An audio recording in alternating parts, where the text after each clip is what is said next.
Boker Tov à tous, on arrive à la fin de ce Nishmat Kol Chai. Alors demain on va envoyer une voix spéciale pour la fin du Nishmat Kol Chai, mais il faut comprendre donc que Akadosh Baruch Hu, il nous a envoyés dans ce monde avec une âme, et cette âme, elle est dans un corps. Le corps, il a besoin d'être sanctifié à travers l'âme. En fait, l'âme et le corps, ils doivent ne faire qu'un, parce qu'on sait qu'il va y avoir cette résurrection des morts, il va y avoir Techiyat Hametim, et donc le corps, quand il va se relever, il faut que le corps il puisse être saint pour se relever et être au même niveau que notre âme. Quand on dit Uvekerev Kedoshim Tit Halal, on est en train de dire que parmi les saints, Akadosh Baruch Hu, on va te louer. Et ça veut dire quoi d'être saint?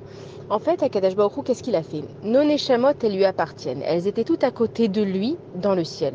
Et donc Dieu, il nous envoie dans ce monde. Et dans ce monde, on cherche la vérité. On cherche à comprendre qu'est-ce qu'on doit faire, qu'est-ce qui est juste, où est le bien, où est le mal, avoir les bonnes proportions dans nos actions, dans nos paroles, dans nos gestes, etc. Et il y a un moment donné, on a envie de retourner vers Akadosh Baruch Hu, mais on est ici avec nos familles, on est ici avec nos enfants, avec notre travail.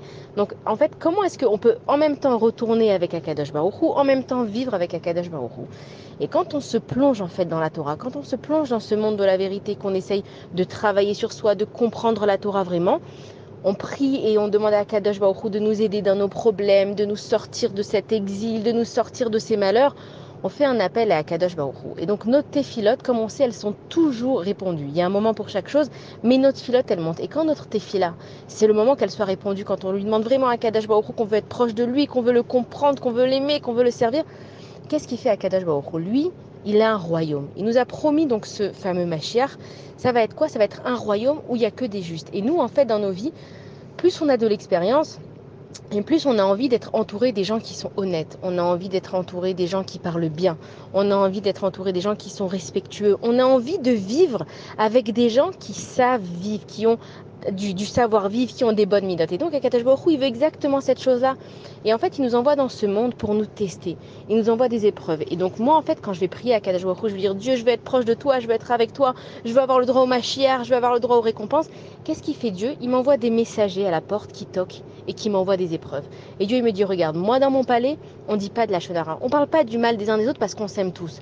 Et donc, Dieu, il vient me dire, et toi alors? Où tu en es dans ton lachonara? Et pareil, à Kadesh Baruch Hu, il vient et moi, je lui dis, tu sais, Dieu, je veux être avec toi. Il me dit, ok, moi, dans mon palais, on est honnête. Est-ce que toi, tu vas arriver à être honnête? Et donc, il va m'envoyer une épreuve où je vais devoir montrer est-ce que je suis honnête ou pas. Et en fait, toutes les épreuves qu'on a, c'est juste un moyen de prouver à Kadesh Baruch Hu combien on mérite d'être parmi ceux qui seront le plus proches de lui. Et quand moi je prie et je m'efforce d'être le plus proche d'Akadosh Baruch Hu, il m'entend et il m'envoie sans arrêt des épreuves pour me tester dans différents endroits. Et quand j'aurai passé tous les tests, Akadosh Baruch Hu, il me dira, cette personne-là, elle a le droit de rentrer dans mon royaume. Et l'énorme récompense, à part tout ce qu'on aura, c'est que vous imaginez un monde où tout le monde parle bien. Vous imaginez un monde où je peux faire des affaires sans avoir peur qu'on va m'arnaquer. Vous imaginez un monde où peut-être que je vais pas dire ce qu'il faut, mais la personne en face de moi, elle va même pas mal me juger, elle va toujours prendre les choses bien. Et bien, c'est ce monde qui va exister après le Mashiach. C'est que Akadosh Baruch Hu, il est en train de sélectionner les personnes qui ont envie d'être près de lui. Mais voilà, comme un roi, il s'entoure pas de n'importe qui. Il veut une garde royale, il veut des gens qui lui sont fidèles, mais qui prouvent qu'ils sont fidèles. Comment on prouve qu'on est fidèle? C'est en restant près d'Akadosh Baruch Hu malgré toutes nos épreuves. Et donc, dans cette fila de Nishmat Kol Chai, où on a compris en fait ce que ça veut dire d'être proche d'Akadosh Baruch Hu, et surtout on a compris tous les bienfaits qu'il nous donne Akadosh Baruch Hu, ou Vekerev Kedoshim, c'est-à-dire qu'à l'intérieur des saints, Tid Halal, maintenant Akadosh Baruch Hu, qu'on t'a prouvé parmi toutes les épreuves qu'on a eues, qu'on a tenu bon, pardon, là Tid Halal, là on peut vraiment te louer, et Akadosh Baruch Hu, il veut entendre la louange des gens qui savent à qui ils ont affaire. Bonne journée à tous.